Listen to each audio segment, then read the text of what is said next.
Em, Emang kalau kita mau kulik apa ya, wah ini asalnya dari apa ya, memang kan virus ini asalnya dari hewan ya, kemudian yang ada di Wuhan sempat banyak versi juga, ada yang bilang dari kebiasaan jenis makanan mereka di sana yang memang banyak mengkonsumsi si hewan itu, spesifiknya sih ya jenis kelelawar ya gitu, karena dicurigai memang dari situ asal muasalnya, dan macam-macam versi lain lagi. Tapi apapun itu ya sekarang yang terjadi adalah memang sudah jadi satu apa ya, seperti kemudian setiap negara punya tingkat kepanikan masing-masing dalam bagaimana supaya virus ini jangan sampai masuk nih ke negara kita masing-masing, walaupun akhirnya bocor-bocor juga ya gitu, sampai akhirnya masuk juga ke Indonesia. Sudah ada 20 atau mungkin kayaknya ada beberapa data juga yang bilang ada ratusan orang yang terjangkit. Nauzubillah min dzalik, kita kembalikan lagi sehat sakit itu memang itu semua ya Tuhan yang mengatur ya gitu. Tapi bukan berarti kita tidak bisa berusaha semaksimal mungkin untuk bagaimana preventifnya. Oke.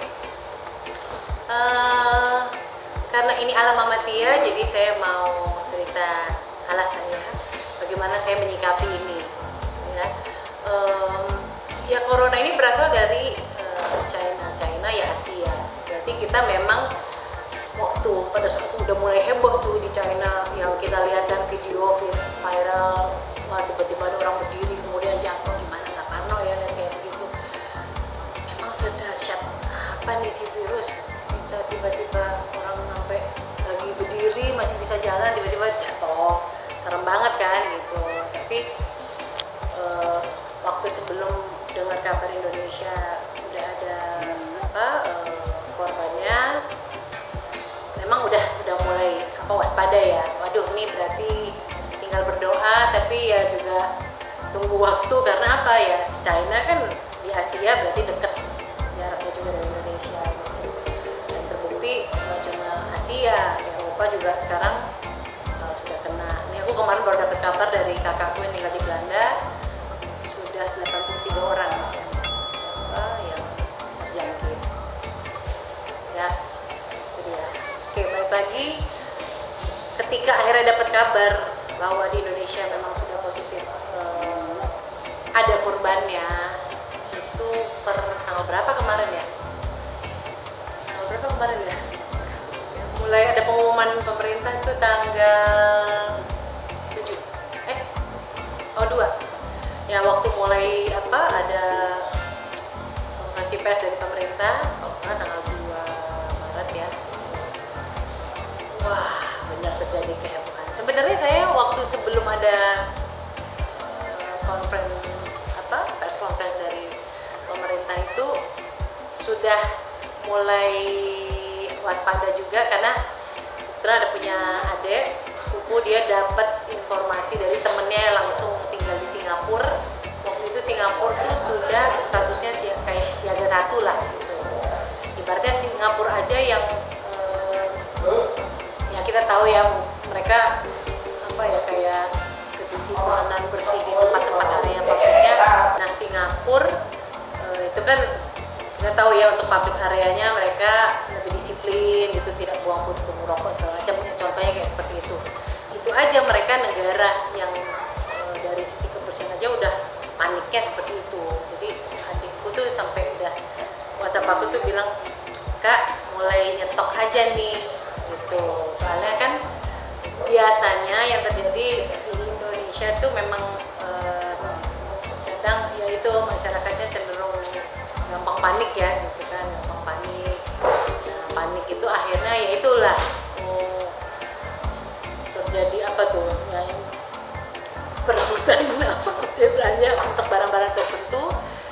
Dan sayangnya di sini sering terjadi beberapa oknum yang akhirnya menimbun suatu barang, disimpan, terharganya dimahalin, nah kayak gitu tuh seperti nggak banget, sayang banget ya. Tapi itu sering terjadi sih gitu. Jadi dibikin langka gitu. Jadi kita nyari barang yang dibutuhin ini.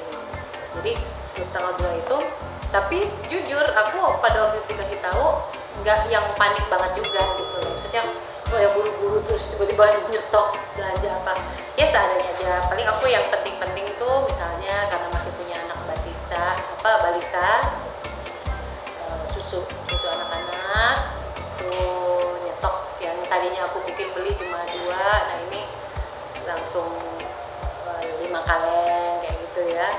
Terus yang kemarin aku langsung nyetok barang itu kayak tisu basah. Kebetulan memang sebelum ada kejadian heboh ini juga emang aku senangnya yang tipenya tuh tisunya tuh yang antiseptik. Terus apa lagi ya, itu sih ya sama beberapa jenis makanan yang memang bisa disimpan atau makanan kemasan, kemudian daging yang mungkin bisa dimasukkan di freezer. Selebihnya dalam menyikapinya mungkin aku kategori yang alhamdulillah tidak terlalu yang parno banget tiba-tiba aduh ini gue harus keluar rumah kalau pakai masker, kalau nggak mau. Terus akhirnya membeli masker yang sekotak bisa 500.000. Jadi kemarin kebetulan pas lagi ke pasar tuh karena sambil nunggu anak-anak pas selesai sekolah, aku kaget banget pas lewat di satu buah toko ada bapak-bapak bilang, ini saya mau beli masker dong 1 kotak harganya 500.000. Oh, kaget banget kayak gitu. Masker aku ada tapi nggak sampai yang nyetok harus banyak banget, karena kalau menurut aku pribadi aku yang beranggapan bahwa yang memakai masker itu sebenarnya harusnya orang yang udah sakit. Maksudnya kita punya keluhan, nggak usah ada si corona dan COVID-19 ini, kita dalam keadaan batuk normal aja kan, batuk biasa atau flu, itu etikanya harusnya kita pakai masker agar tidak menular orang sekeliling yang sehat. Itu sih gitu. Jadi kalau pas kita dalam keadaan sehat ya kalau menurut aku nggak perlu banget sih pakai masker, kecuali memang kondisinya ruangan